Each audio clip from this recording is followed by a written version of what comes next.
love my toes that resemble small, swollen berries. I love my sturdy legs and thighs that keep me grounded on my journey. I love my belly that brought my babies into this world. I love my shoulders, although physically weak, can carry the weight of the world. I love my arms, although small, have the protection of 1,000 armies. I love my hand that always reach out to those in need. I love my elegant throat that turns my head away from darkness and into light. I love my smile that warms and lifts the wearied. I love my eyes that witness miracles and in sincere connections are the windows to my soul. I love my dark wavy hair that roars freedom in the wind. I love my complex, resilient brain that is always victorious in the battle between good and evil. I love me. I am none of these things. I am the force behind them. I am the wisdom that advises them. I am the divine spirit that guides them. I am an unseen energy. I have no label and no name. I have no attachment to this material world. I love me and all that I am, but I used to hate me. It's true. I haven't always liked who I am. I haven't always been happy. But no one's always happy, right? For some, happiness is fleeting, and for others, it's almost elusive. Happiness is not a choice, not unless you have the knowledge to be able to make it one. And until you do, life can be a real bitch. I was 4 when I realised how little I was. My family and I used to attend a local flea market on Sundays. And this particular day, I refused to get in the pushchair, regardless of how painful it was walking on the sides of my uniquely shaped feet. I remember vividly walking in. Everybody stopped and looked at me. You know, like in the movies, where someone walks into a room and everybody stops and stares. And even the music stops. Well, that's what it felt like. And they weren't even trying to hide it. They would turn to those who haven't spotted me yet. Look at the little dwarf girl, they'd say. I was so young and so confused. I turned to my mum and I said, "Mum, why are they looking at me?"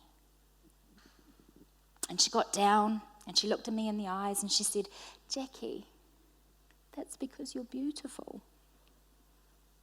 And I felt this amazing rush of pride wash over me. But I was a clever little cookie, and I understood the difference in their reactions. So I challenged her. "Yeah, but they're laughing." And what my mum said next would lay a foundation upon which I would build my entire life. "Jacqui, that is because you have a beauty that they haven't had the opportunity to understand yet." I felt pride when I attracted attention after that. But there's some kinds of attention that even the best pep talk in the world can't save you from. I was 1 when we left. My biological father had absolutely no idea that we were being taken that day. He went to work and came home to find that his babies had been passed out the living room window, carried across the green field and thrown in the back of a green station wagon, which, by the way, was being driven by my soon-to-be stepfather. Years passed, and on the really bad days, I would sit looking out the living room window, fantasising about my biological father pulling up on his white horse, waving his sword, ready to rescue me. It's not that my stepdad didn't love me, because he absolutely did. But it's hard not to feel different when you're treated different. My biological father lived only 2 hours down the road. All he had to do was get in his car and drive. But he didn't. And so I started asking myself questions a little girl shouldn't have to ask herself, especially about her father. Did he just not want me? Was it because I was little and ugly? Or did he have other children that he loved more too? He never got to answer those questions. He was killed when his cattle truck rolled back on him, crushing him. And so there I was. No more fantasy. No more white horse. And no more being rescued. Abandonment is ugly. You are so consumed by trying to make people love you that you suffocate them before you can. And the ones that do manage to get through are tested to their breaking point, always becoming another victim of your self-fulfilling prophecy. When you're 15, everything is about image. I was taught that if I wanted people to like me, I had to be nice. But when you're 15, nice isn't cool. And I had to be cool. Because if I wasn't cool, I wouldn't have cool friends. And if I didn't have cool friends, I wouldn't have cool boyfriends. You see, without even understanding how it worked or what was happening to me, I was already becoming another codependent statistic, addicted to being validated by men. I would rarely go out in public. And when I did, it was at night so that I could hide behind alcohol. And if I did go out during the day, I would spend every single second looking for pointers and whisperers and laughers. Children used to terrify me. It was like walking around waiting for bombs to explode around me and feeling that burn, that bright spotlight in my face, screaming, "Check out the freak." So to survive in public, I learned to wear a mask. I would look so mean and so evil, the little children would just run away. And even the ignorant adults with loose tongues would steer clear. It was a master plan. It worked perfectly on the outside. But on the inside, there was a beautiful, bright light that was being hidden. I'd find out later, much, much later, that a couple of the cool guys did like me. But the wall that I'd put up to keep the bad people out also kept the cool people from getting in. I survived that time of my life. But in wearing that mask, I also lost.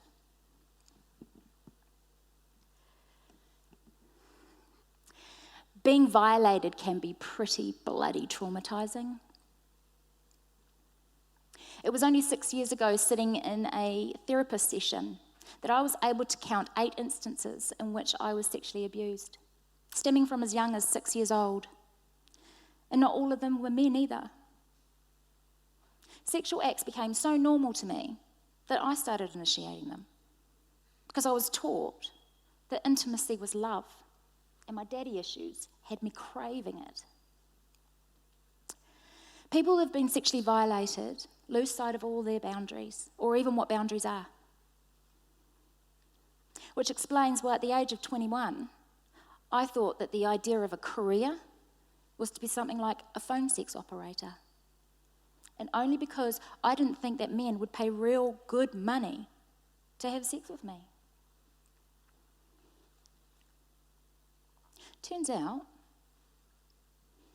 being a phone sex operator ain't such a bad gig. The interview was interesting. I got to choose a new name, and I got to write a new description of my character. And I had to write a Rudy story. I knew exactly what I wanted her to look like. Me, but with one difference. This Jacqui was 5 foot, 10 inches tall. And even I was surprised how amazing I was at writing erotica. Needless to say that I was hired on the spot. And that night, Casey James was born.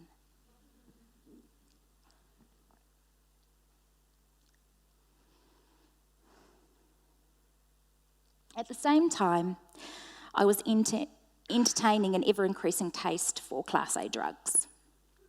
And it wasn't long before I found myself on the ledge of an 11th floor balcony, staring down, wondering just how bad it would have to get before I had the guts to actually do it. Thankfully, little less than a year later, I gave birth to a beautiful baby boy. And loving him as much as I did gave me a break from having to think about myself. But the thing about unresolved past pain is that no matter how happy you think you are, it is always right there, just under the surface, lurking, waiting for you to lose your footing. Still without boundaries, I'd enter unhealthy relationships, and I would stay until things got really, really, really bad. By the age of 35, I was alone, broke, used, and abused. I was prescribed antidepressants, and I would abuse any other drug that I could talk the doctors into giving me. In the space of a whole year, I had only moved from one couch to another. I would put on a brave face and get my boy off to school in the morning, and as soon as I saw him disappear down the driveway, I'd get back on the couch. One particular day, it was more obvious than usual that I was still sitting in the same position, wearing the same dirty clothes, and surrounded by the same filthy dishes that I was when he left for school that morning. He came in and he sat at the end of the couch and he looked at me, looking pretty defeated by his own hard day. And his eyes said it all. Is this what our life is going to look like, Mum? I felt so ashamed. And so the next day, I got my ass off that couch. Within a few weeks, we were in the car on our first road trip in ages and decided to go see a friend who was a photographer. So we also decided to take some photos. I had a lot of trust in her, so before I knew it, I was half naked, sprawled across a throne, and although nervous, it was the first time in such a long time that I felt that alive. When we were done, she called me over. Jacqui, you've got to see this photo. Looking at the image, I could see that it was me, but it was a me that I had never seen before. The woman in this photo was powerful. Her eyes spoke lifetimes of wisdom. She was peaceful and timelessly beautiful. Two things happened to me that day. It was as if though I had separated from myself. And in that separation, I was able to access a higher perspective. And those perspectives gave me huge revelation, like, if this is how I see myself from the outside looking in, then maybe that's how other people see me too. And maybe it's not that I'm unlovable. Maybe it's just that I don't know how to let people love me. Driving home that day, I released this overwhelming task that I'd set for myself to change every single thing about my life, now knowing that all I had to change was the way that I saw it. And in the days and the weeks and the months that followed, I became better acquainted with the woman in the mirror, hating her less and loving her more. My mummy was right. I am beautiful, with a very important calling. It's so easy to get caught up in the therapy cycle, going over and over and over the same stuff, session after session after session. There comes a time when we have to move beyond the talking and the observing and the healing. To have more, we have to step out of our comfort zone and into the arena and do more. Happiness can become a choice if you have the knowledge to be able to make it one. And I have spent most of my life mastering the art of doing just that. And today I am honoured to share my revelation, my powerful transformational 5-step formula with you now. Step 1, reconnection. Having the ability to step back and see yourself as the observer gives you an opportunity to see yourself, to access your higher perspective or your higher self. Step 2, values. Knowing exactly what you want and the things that matter most to you give you decisiveness and laser focus. Step 3, boundaries. Boundaries help to honour and support your values. They're the things that keep us grounded in our truth, safe, and most importantly, in charge of ourselves. Step 4, daily rituals.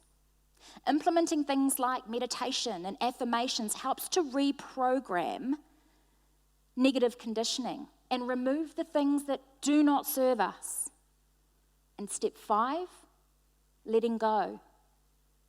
When all the other steps are done, instead of holding on tighter to what you want, willing and wishing and pacing and pleading, that is the exact time where you let it go. You reconnect and you let the universe do its part.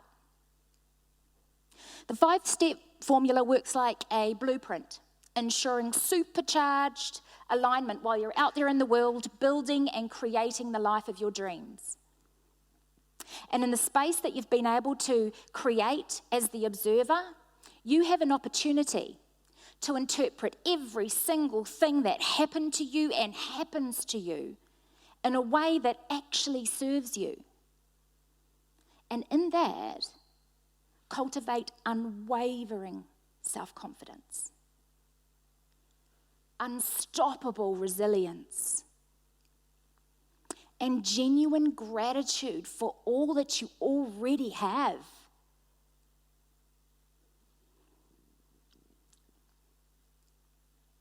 If you can do that, soon enough, you'll be breaking all the rules your limited self had you believing.